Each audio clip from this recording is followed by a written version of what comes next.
नहमदुहु व नुसल्ली अला रसूलिहिल करीम अम्मा बाद फ़अऊज़ु बिल्लाहि मिनश शैतानिर रजीम बिस्मिल्लाहिर रहमानिर रहीम। आज का सवाल ये है कि सजदा सहव करने का सही तरीक़ा क्या है। इसका जवाब सुन लें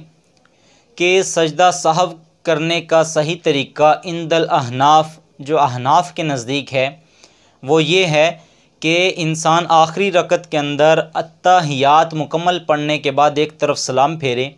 और एक तरफ सलाम फेरने के बाद फिर दो सजदे करे। दो सजदे वही जो नमाज के अंदर हम दो सजदे करते हैं, उसी तरह दो सजदे करे और दो सजदे करने के बाद दोबारा फिर अत्तहियात के अंदर बैठे, अत्तहियात पढ़े, दुरूद पाक पढ़े और दुआ पढ़ने के बाद दोनों तरफ सलाम फेर दे। तो लिहाजा उसकी नमाज के अंदर जो कमी कोताही हुई थी वो पूरी हो जाएगी।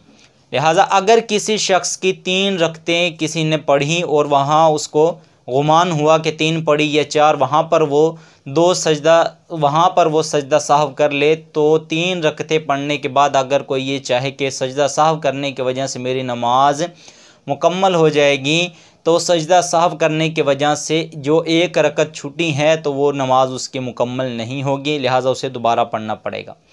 ये सजदा सहव करने का तरीक़ा इंदल अहनाफ के नज़दीक है। इसके अलावा भी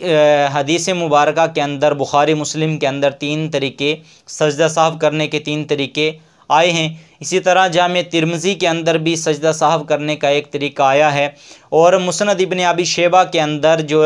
रिवायत है सजदा सहव करने का तरीक़ा है इंदल अहनाफ के नज़दीक वही तरीक़ा राइज है। लिहाजा अगर कोई शख्स जो मुस्लिम बुखारी के अंदर जो तरीक़े आए हैं वो